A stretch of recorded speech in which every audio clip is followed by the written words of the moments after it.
Bien, bonjour à tous et bienvenue dans ce troisième webinaire que l'on a réenregistré suite à des problèmes techniques. Donc il n'y aura pas de session de questions-réponses cette fois-ci. Nous allons avoir deux grandes parties pour cette troisième partie du webinaire. La première partie sera tournée autour de la réalisation ou de l'utilisation des différents assets graphiques. Donc on va d'abord aborder l'asset store pour ceux qui ne connaissent pas. Ensuite, on verra comment un peu mieux ranger et réorganiser les assets que l'on peut récupérer sur cet asset store. Pardon. Ensuite, je vous montrerai rapidement les trails et les systèmes de particules. Et on verra qu'on peut également réaliser des trails en particules, dans un cas particulier pour ce projet-là. Et ensuite, pour la deuxième partie, on s'attaquera à la création d'une première scène de jeu. On utilisera des morceaux d'assets que l'on aura récupérés pour créer ce qu'on appelle des probs, créer notre premier niveau, y placer notre vaisseau et ensuite y placer nos ennemis avec leur passe de patrouille. Et du coup, on aura un début de premier niveau fonctionnel.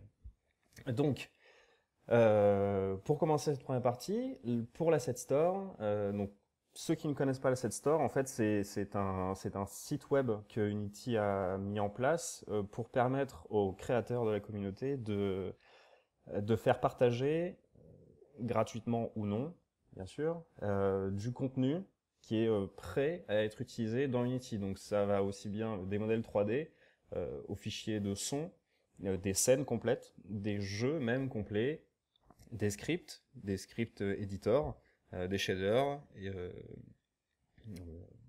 vous avez la liste ici de toutes les ressources que vous pouvez trouver sur ce site internet.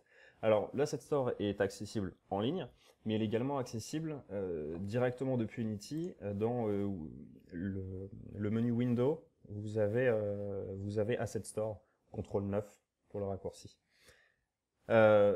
Pour ce projet, moi, je suis allé chercher des assets en rapport avec l'espace. C'est un jeu de vaisseau. Et donc, je suis allé dans la rubrique 3D, modèle, véhicule, space. Je les ai ensuite triés par ordre de prix croissant. Et j'ai choisi quelques modèles 3D gratuits qu'on a pu trouver sur cet Asset Store, en particulier le troisième.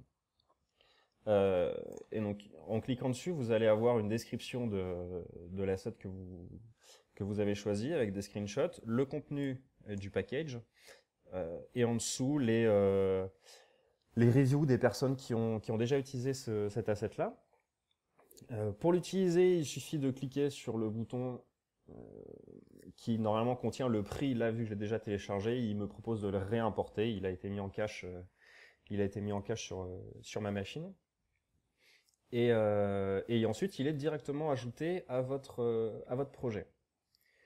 En règle générale, ce qui se passe, c'est que ici, par exemple, vous allez avoir le modèle 3D qui est contenu dans un répertoire qui va porter son nom, avec dedans modèle, des matériaux associés au modèle, le FBX, des scènes d'exemple, voire même des scripts qui permettent de mettre en scène le modèle 3D réalisé par l'artiste. Donc une fois qu'on a importé ce modèle 3D là, pour pouvoir l'utiliser dans notre jeu, on va commencer par supprimer tout ce qui est inutile pour nous. Là, dans notre cas, les scènes d'exemple et les scripts, qui en plus sont mal nommés, hein, pardon. Voilà, et on va se retrouver donc avec une arborescence avec le nom du modèle et dedans un répertoire modèle qui contient matériaux, FBX et textures. On va effectivement déplacer ce modèle parce qu'on a notre propre répertoire modèle et dedans on aura un répertoire, donc moi que je mets Oméga, avec les animations que l'on aura créées, parce que ce modèle-là ne possède pas d'animation, les matériaux, les textures, le FBX en lui-même, et l'animation controller qui permet de gérer les différentes animations qui seront créées plus tard. Voilà, alors pour utiliser ce modèle 3D, je vais créer, donc là vous l'avez dans une scène de jeu déjà prête à l'emploi. Mais je vais partir d'une scène vide et je vais y placer mon modèle 3D à l'origine, bien sûr. Voilà. Pour pouvoir l'éditer un petit peu, le customiser un petit peu. Il faut savoir que dans notre cas, ce modèle 3D là, on ne va pas l'utiliser tel quel, on va lui rajouter des choses, comme vous avez vu, les animations, mais on va également lui rajouter des emplacements, ce qu'on appelle des helpers, pour faire partir les tirs, et des emplacements d'effets, de FX pour les trails par exemple qui vont s'échapper du bout des ailes. Donc pour réaliser tout ça, on part depuis d'une scène vide et on va tout de suite créer un objet vide, voilà, que l'on place également à l'origine de la scène. Et donc là, nos deux objets, le FBX et l'objet que l'on vient de créer, sont au même endroit et on va glisser le FBX dans cet objet-là. Pourquoi je fais ça? Parce qu'il ne faut jamais avoir un modèle 3D tel quel dans une application. On va toujours essayer d'avoir un conteneur au-dessus qui a une position et un scale uniforme pour pouvoir placer proprement les scripts de logique. Et en dessous, on va avoir l'arborescence avec l'animator et les mesh renderers. C'est beaucoup plus simple et beaucoup plus propre de procéder comme ça. Je vais vous mettre à côté le préfab que j'ai nommé Player pour vous montrer à quoi va ressembler ce vaisseau une fois terminé. Donc on voit qu'il est pivoté, on verra tout de suite pourquoi juste après. On voit qu'en dessous, j'ai bien séparé le mesh, les systèmes de particules, les helpers, comme je vous ai dit tout à l'heure, c'est la position à partir de laquelle va être tirées les belettes, et l'élément physique de notre joueur. On verra après pourquoi il est aussi simple, c'est une histoire de gameplay, tout simplement. Donc je vais le désactiver pour l'instant. Voilà. Donc je vais renommer ceci en mesh. Et on va créer par exemple la partie physique du personnage. Hop, et je le remets encore une fois en 0. Alors, la partie physique du personnage, il faut savoir qu'on développe un shmup. Et dans un shmup, on va essayer d'être précis sur les déplacements, on va permettre aux joueurs de pouvoir frôler un petit peu les ennemis, et on va représenter le personnage dans le monde physique par une sphère qui est au centre du modèle, et non pas par un mesh physique qui prend la forme exacte du mesh. En plus de ça, ça nous permet de faire des gains de performance, parce que utiliser un mesh collider est beaucoup plus gourmand que utiliser un collider à base de primitives. Pour rappel, les primitives, cubes, sphères, capsules, etc. Donc là, je vais utiliser une sphère collider qui sera placée au centre de mon vaisseau, et je vais juste diminuer un petit peu le radius de cette sphère. Voilà, à peu de choses près. Mettre en ortho, on voit qu'elle est un petit peu mal placée, tac tac tac. Et je peux peut-être la remonter un petit peu, voilà.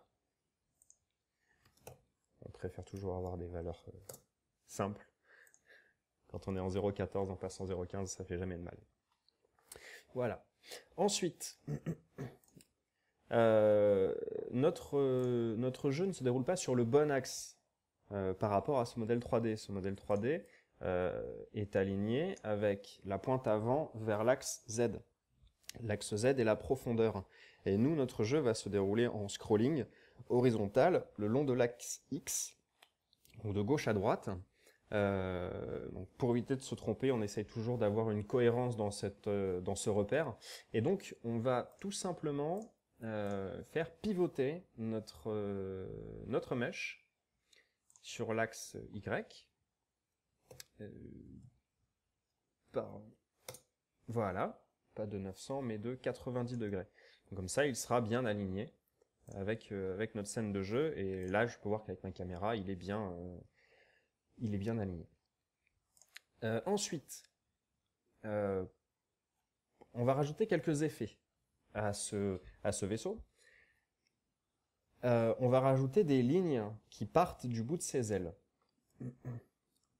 Pour vous donner un exemple, je vais réactiver le player définitif pour vous montrer un petit peu le rendu qui est attendu.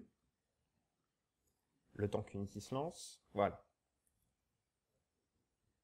C'est un peu comme un avion de chasse qui passe la vitesse du son. On a ce gros boom et ensuite on a les ailes qui laissent toujours cette traînée-là. Voilà, donc on va essayer de réaliser ce petit effet. Pour réaliser cet effet, on va, encore une fois, pour bien séparer les choses, créer un objet vide que l'on place dans l'arborescence de notre vaisseau à l'origine, et on va créer un système de particules que l'on place dans Trail. Et celui-ci, on va le positionner manuellement sur le bout d'une aile. Je vois pas très bien où sont les ailes. Hop. Voilà. Ensuite, donc on va l'orienter comme il faut.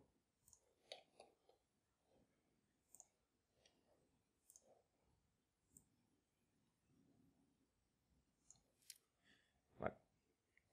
Alors pour réaliser cet effet de perturbation de l'air, moi je suis parti d'un système de particules classique, et vous allez voir qu'en fait le shape qui est la forme qui va émettre les particules, ce sera toujours un cône, mais ce sera un cône qui va prendre un angle 0 et qui aura un radius de 0 à sa base.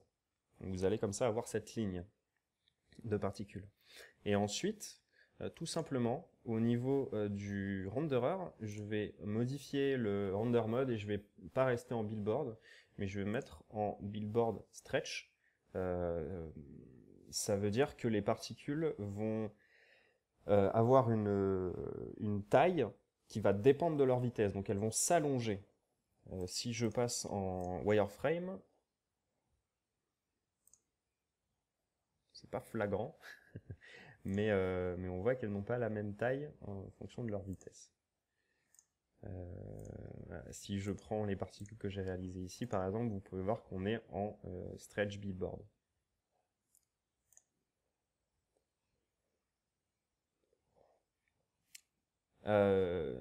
Et ensuite, on peut jouer sur la taille du trail, bien sûr, qui sera ici. Donc on peut réduire la taille de ces particules. Voilà. On va pouvoir jouer sur la taille du trail en lui-même, sur la durée de vie des particules. Voilà.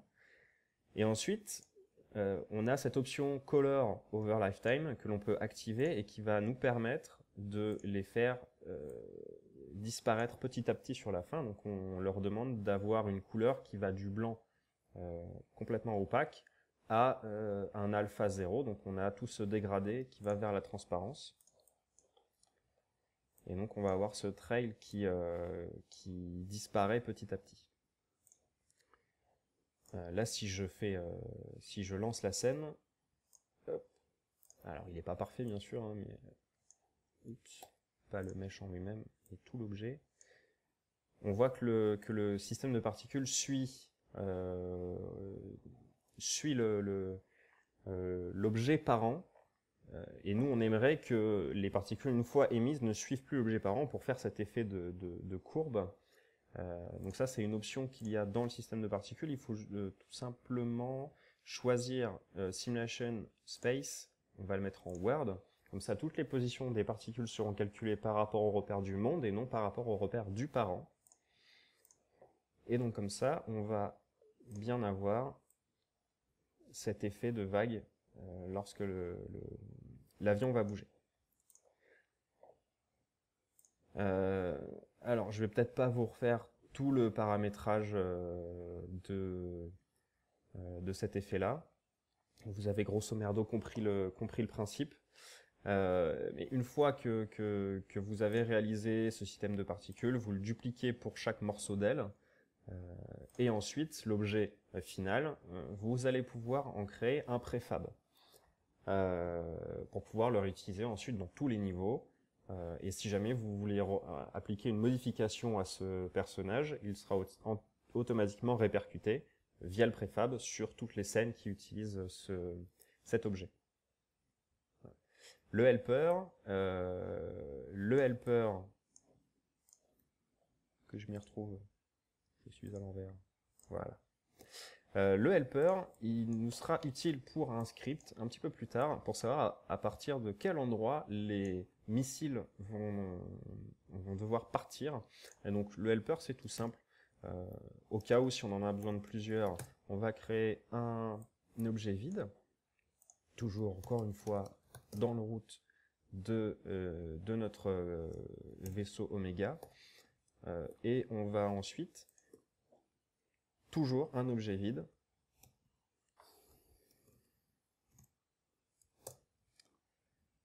que l'on peut placer dans notre objet helper, et lui, on va le placer à l'endroit où on veut que les missiles partent. Alors, moi, je vais les faire partir à peu près d'ici, voilà, sous la carlingue. Voilà.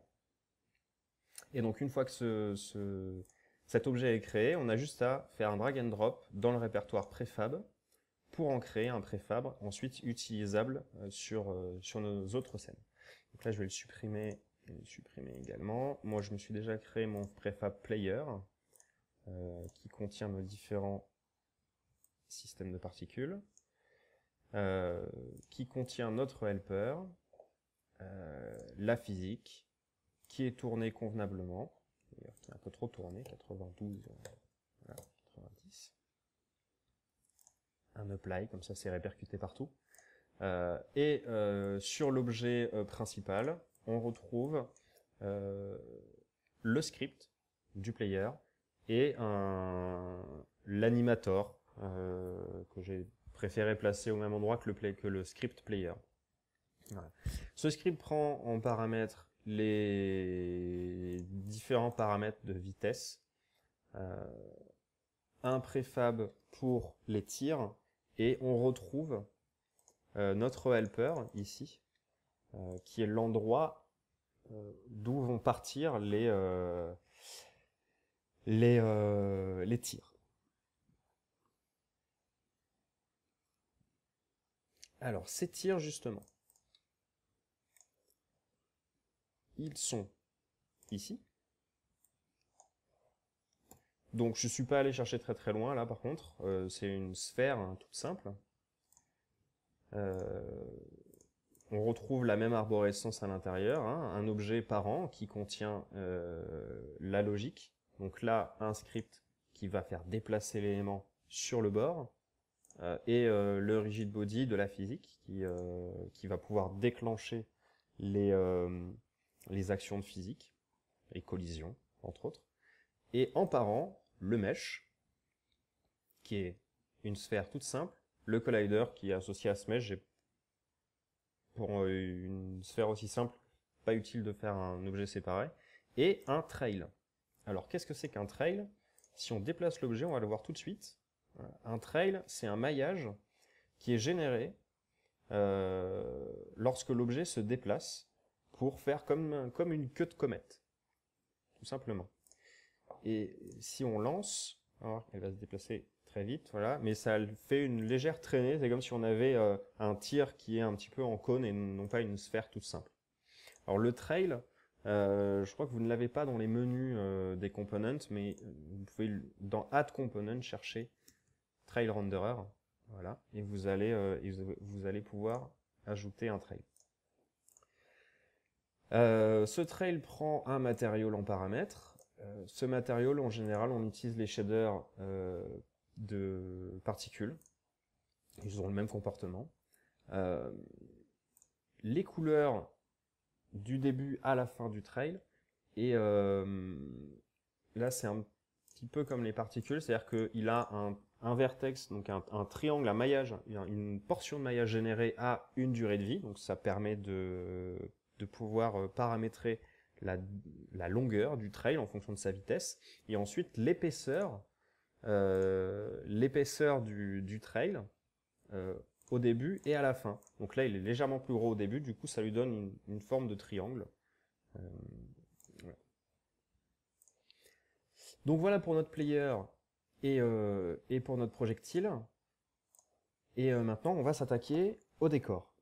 Donc, pour le décor, je suis allé, comme pour le vaisseau, sur l'Asset Store. Et j'ai téléchargé des différents modèles de pierres pour pouvoir réaliser un background un petit peu sympa dans nos niveaux.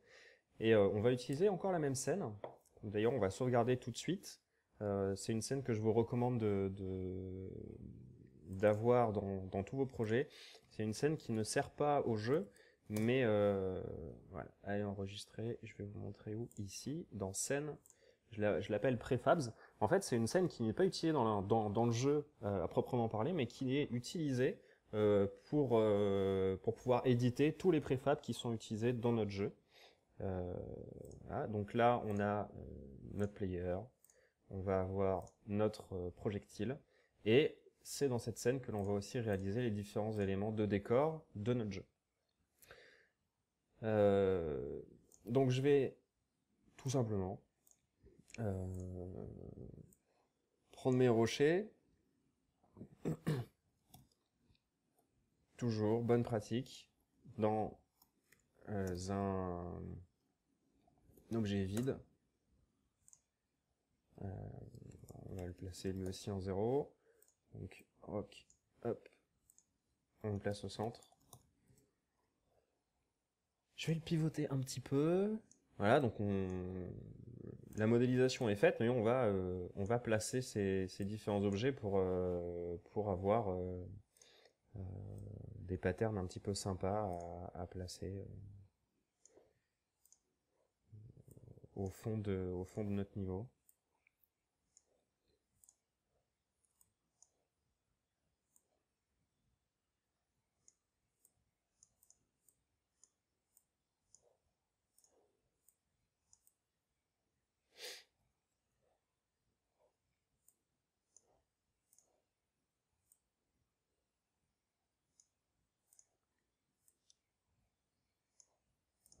Alors, j'ai pas un très grand sens artistique, hein, comme vous pouvez le voir, mais bon, ça fera l'affaire. Hop, j'ai oublié de les placer à l'intérieur, voilà. Et donc, ce pattern, je vais également le placer dans mon répertoire, pardon, préfab. Et je pourrais l'utiliser après dans les différents niveaux que je vais créer. Alors, je vais vous montrer ce que j'ai réalisé en avance. Voilà. J'en ai créé rock 1, rock 2. Je ne sais pas où il est. Il est perdu, il est là-haut. Et rock tout court. Voilà.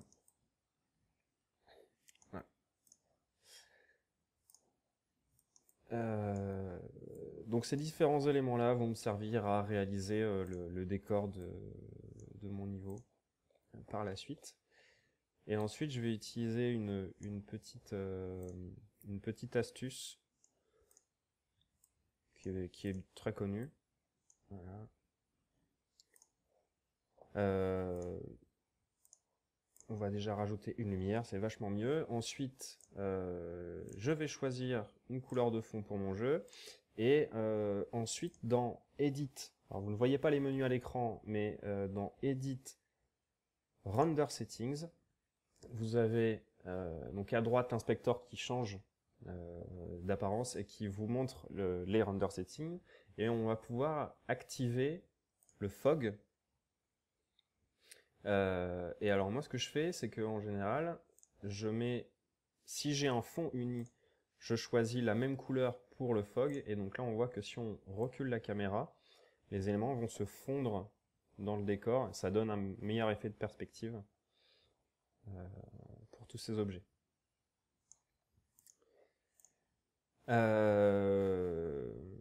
Voilà, donc je vais vous montrer ce que ça donne sur la scène de jeu que je me suis préparé un petit peu en avance.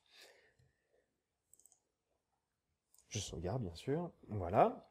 Et donc on retrouve dans ma scène mon player qui est ici, avec ces différents systèmes de particules pour les trails sur les ailes. On retrouve mes rochers, mes petits props de décor. On retrouve le paramétrage du fog que j'ai réalisé. J'ai également réalisé un effet de particules un petit peu particulier, je ne sais pas si vous allez pouvoir le voir à l'écran. Et ça donne, on voit très peu, c'est des légers traînées un petit peu aléatoires qui donnent un effet de vitesse au jeu. Et je vais revenir tout de suite là-dessus, pour vous expliquer pourquoi. Et on peut voir ici une curve. Alors, cette curve, ça va être les passes de déplacement de mes ennemis. Voilà, donc ça enchaîne parfaitement sur la seconde partie. Donc, première chose, pourquoi sur le bout de mes ailes j'ai utilisé des particules et pas des trails, et ensuite pourquoi j'ai utilisé un système de particules pour simuler un effet de vitesse. Pour la simple et bonne raison que si j'avais utilisé des trails standards sur le bord de mes ailes, j'aurais dû appliquer à mon vaisseau une très grande vitesse pour que l'effet soit probant.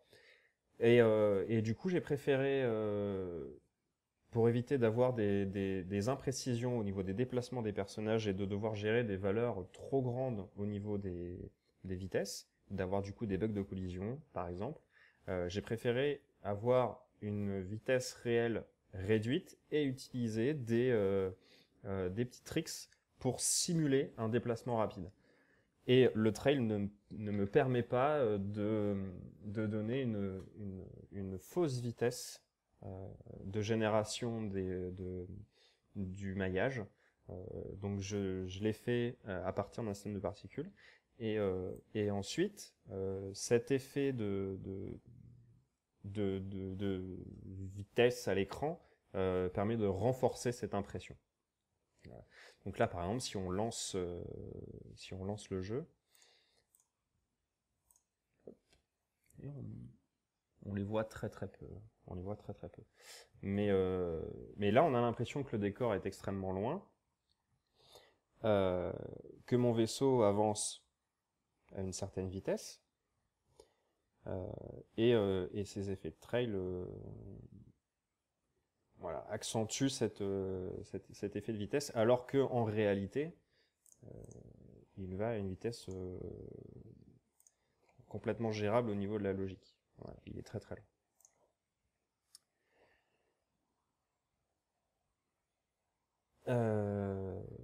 Voilà pour les effets sur le player. On va maintenant voir les ennemis.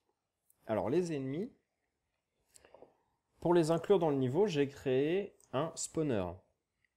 Et un spawner, eh bien, il se décompose en 4 objets qui sont les points par lesquels les ennemis vont passer, et un trigger. Le trigger, alors le trigger pour faire un petit rappel, un trigger c'est un collider qui n'a pas de représentation physique dans le monde. C'est-à-dire que, comme son nom l'indique, un trigger c'est un bouton, c'est un déclencheur qui permet de recevoir un message lorsque un rigid body va rentrer en collision dedans, mais le rigid body ne s'arrêtera pas. Et du coup, je vais pouvoir construire mon niveau un petit peu comme une partition de musique. C'est-à-dire que ici, mon spawner 0 contient un pass et un trigger qui va déclencher le spawn des ennemis. Et si je le duplique, admettons, je vais pouvoir, si je le duplique, voilà, je vais pouvoir en placer un second. Ce qui va se passer, c'est que là on voit nos deux triggers. Lorsque le vaisseau, notre player va passer dans le premier trigger, il activera le premier spawn. Quand il passera dans le second, il activera le second spawn des ennemis. Ces curves, alors, si on relance et qu'on regarde ce qui se passe dans la scène, mon petit player à gauche va rentrer dans le trigger et ça va déclencher, voilà, les ennemis qui vont suivre ce pass du début à la fin. Il y a eu un petit peu de collision. J'ai tout simplement utilisé un plugin qui permet de réaliser ce genre de choses. Tous les plugins de ce qu'on appelle de twin dans Unity permettent de réaliser ce genre de choses. Peut-être le plus connu, mais c'est surtout le plus ancien. Depuis, il y en a d'autres qui l'ont supplanté. C'est iTwin, ou eTwin. Voilà, et l'extension eTwin Pass qui permet de créer ce genre de pass et de faire suivre par des objets les passes qui sont créées. Voilà, donc je vous invite à chercher eTwin Pass. Le concurrent direct étant OTwin. Voilà, les deux fonctionnent encore sans problème. Et voilà, bon là c'est une version un tout petit peu modifiée qui permet de manipuler un petit peu plus simplement les différents points de spawn. Mais voilà. Donc pour conclure cette dernière partie, on va faire un petit peu de scripting. Et on va voir deux types de scripts un petit peu différents. Un qui va permettre de gérer le jeu, les différentes valeurs relatives au gameplay, un timer par exemple, ou un score, ou la quantité de vie du joueur. Et on va ensuite voir un autre type de manager qui va permettre de manager les scènes du jeu. Donc pour le premier, donc le game manager, on va réaliser un singleton. Donc pour les développeurs, ça peut vous parler. Pour ceux qui ne sont pas développeurs, je vais essayer d'expliquer ça très simplement. En gros, un singleton, qu'est-ce que c'est? C'est un script qui ne peut être instancié qu'une seule fois. Ça évite d'avoir plusieurs instances d'un même script, parce que donc notre game manager, qui va contenir les éléments de gameplay, les valeurs relatives au gameplay de notre jeu, on ne veut pas qu'il y ait plusieurs instances, on veut qu'il n'y en ait qu'une seule. Donc on va réaliser un singleton. Et ce singleton n'aura pas besoin d'être mis à jour dans le temps tout seul. C'est les différents éléments du jeu qui vont le mettre à jour. Je m'explique. Le game manager n'a pas besoin d'une boucle d'update pour se mettre à jour. C'est par exemple le player, lorsqu'il détruit un ennemi, il va avertir le game manager et c'est le game manager qui va incrémenter le score. Donc le game manager ne surveille pas. Il est juste mis au courant par les éléments du jeu d'une action qui vient d'être réalisée, et il peut éventuellement ensuite redispatcher l'information à d'autres éléments du jeu. On peut par exemple imaginer le système de pause dans le jeu, où lorsque le joueur met le jeu en pause, c'est le game manager qui contient l'information, et du coup tous les éléments du jeu se réfèrent au game manager pour savoir si le jeu est en pause ou non. Donc il y a plusieurs façons de réaliser un singleton, surtout en .NET. Vous pouvez aller voir par exemple sur la page Wikipédia qui explique ce design pattern, toutes les façons de réaliser un singleton. Ouais, je vais vous donner une façon très simple de le faire. Donc c'est une classe publique, mais qui ne va pas hériter de monobehavior, mais qui va hériter de object, tout simplement. Oui, tout script au sein d'Unity n'est pas forcément une classe qui hérite de monobehavior. Les seules classes qui ont besoin d'hériter de monobehavior sont les classes qui sont des classes qui décrivent un script de logique et qui ont besoin de surcharger le start, l'update et les différents autres messages de physique par exemple.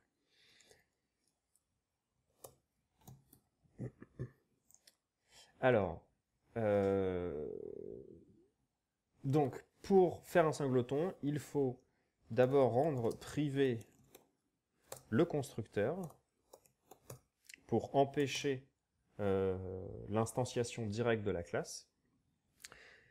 Il faut ensuite avoir une instance privée statique.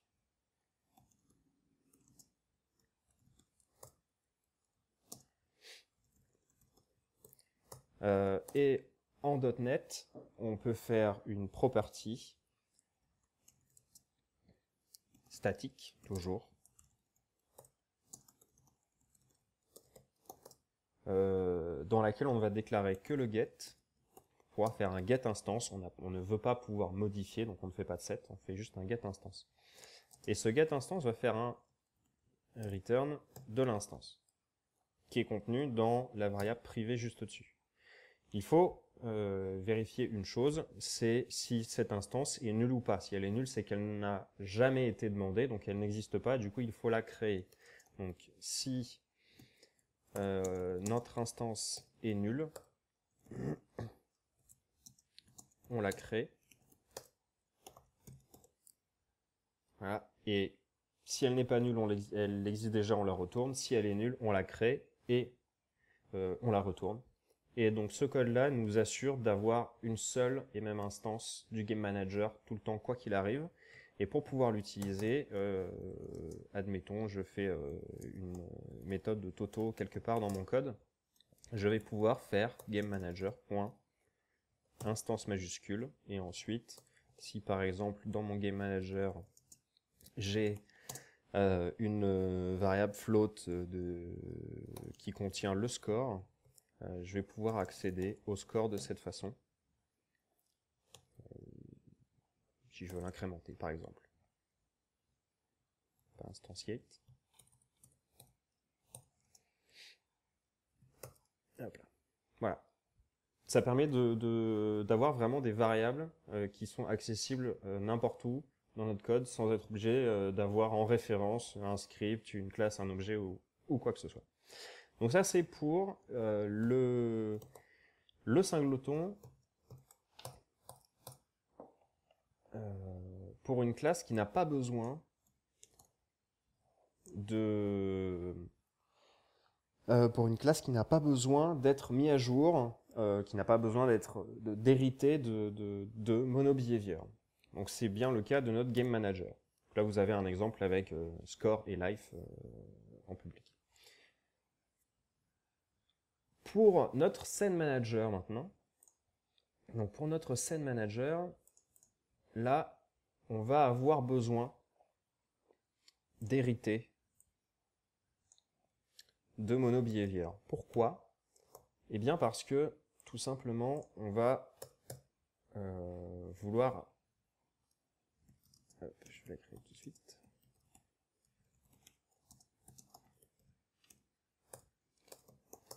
Oups. On va vouloir ouvrir des scènes, donc charger des scènes. Jusque-là, pas de problème, mais on va pouvoir charger des scènes de façon asynchrone. Qui dit asynchrone dans Unity dit coroutine. Qui dit coroutine dit monobehavior. Donc pour le coup, là, on n'a pas le choix. On a besoin de se créer une sorte de singleton qui hérite de MonoBehavior. Problème, on n'a pas accès au constructeur de MonoBehavior. Donc on ne peut pas le rendre privé. On ne peut pas empêcher le addComponent. Mais on va quand même essayer de faire un pseudo-singleton pour Unity. Donc on recommence avec notre instance privée, toujours.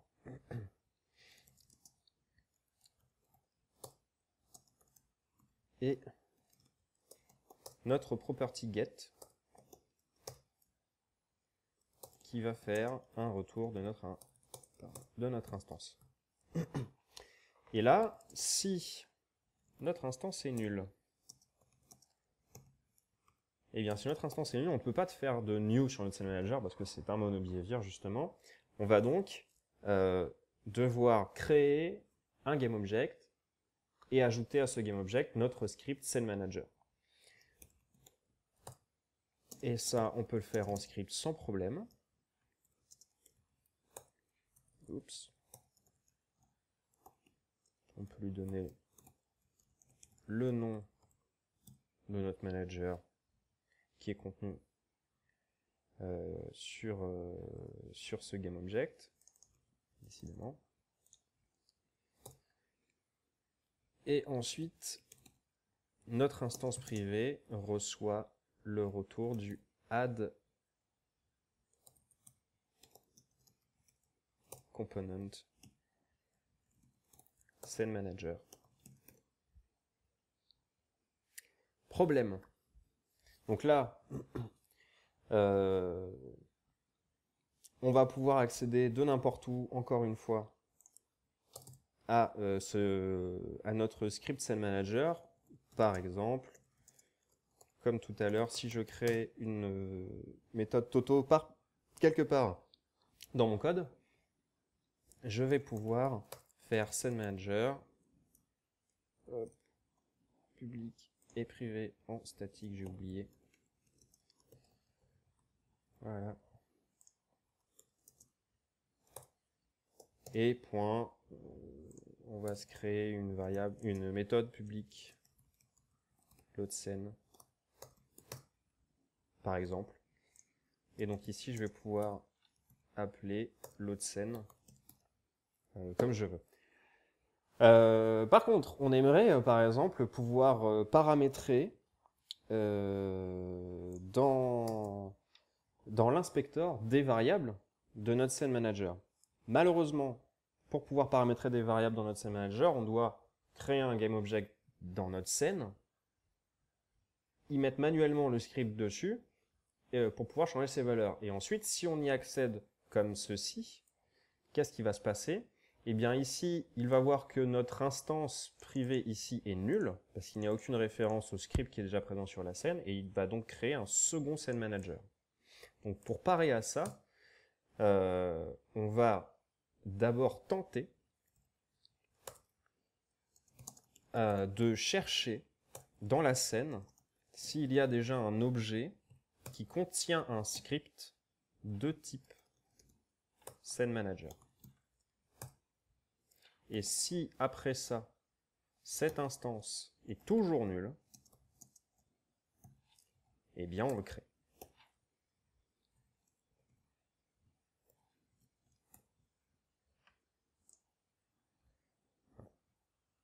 Par exemple, si je veux pouvoir lister les différents niveaux que je veux pouvoir charger dans mon jeu par ordre d'apparition, je vais pouvoir par exemple créer un tableau de chaîne de caractères qui va contenir le nom de mes niveaux. Et du coup, ici, l'autre scène pourrait prendre un ID. Je dis n'importe quoi. Hein. 2 niveaux. Et on pourra faire un application.loadLevel de...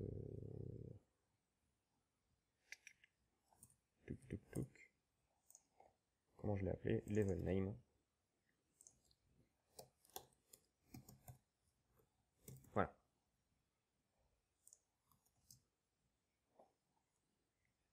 ou 0. Ça chargera le premier niveau. Et bien, pour pouvoir remplir ce tableau-là directement dans l'inspecteur, cette scène-là nous permet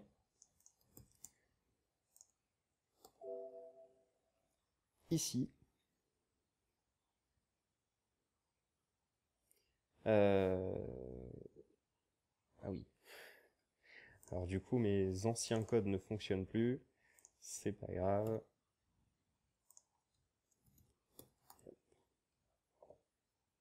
Voilà. On va pouvoir ici se créer manuellement notre scène manager, y ajouter notre script qui du coup contient un tableau dans lequel on peut rajouter les différents noms de niveaux. Là, ma scène s'appelle Game. Donc je vais pouvoir dire mon niveau 0, 1. C'est la scène qui porte le nom Game. Et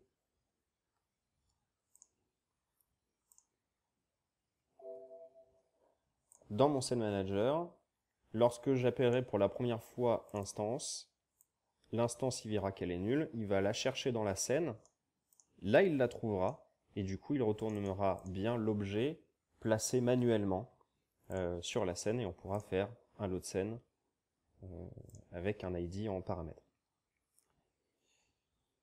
Jusque là, pas besoin de monobehavior, mais je vais reprendre le code que j'ai réalisé au début, et vous allez voir que là, le monobehavior est indispensable. Il est indispensable pourquoi? D'abord parce que pour s'assurer qu'une fois que l'objet a été créé une première fois, il ne soit pas détruit. Dans le wake, on fait appel à don'tDestroyOnload. Pour rappel, cette méthode permet de demander à Unity de ne pas détruire un objet au changement d'une scène. Et ensuite, j'ai créé une méthode loadGame qui va en fait lancer et démarrer une coroutine qui va charger de façon asynchrone deux scènes.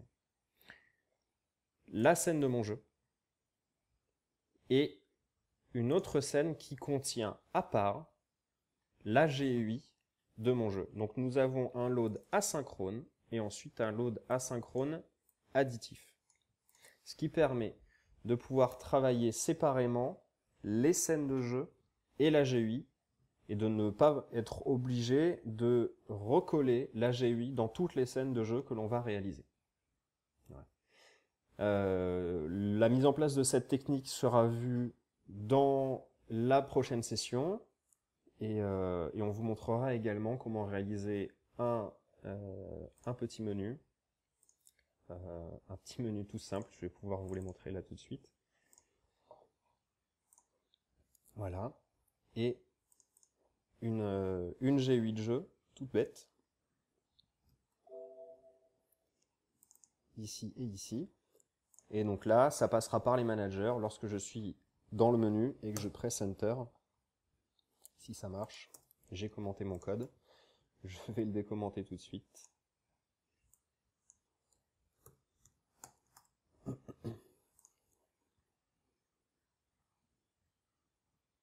Lorsque j'appuie sur Entrée, ça charge mon jeu et j'ai bien ma GUI en haut, qui n'était pas présent dans la scène de jeu, qui était dans une scène séparée, qui se retrouve en haut. Voilà. Eh bien, je vous remercie d'avoir écouté ce réenregistrement de webinaire. Et donc, je vous donne rendez-vous pour la dernière session qui sera avec Benjamin Baldacci dans les locaux d'Isart Digital, où on vous montrera comment packager votre application pour le store Windows 8 et comment interagir directement avec Windows 8, donc quelques petites subtilités sur le système pour l'étude dynamique entre autres. Voilà.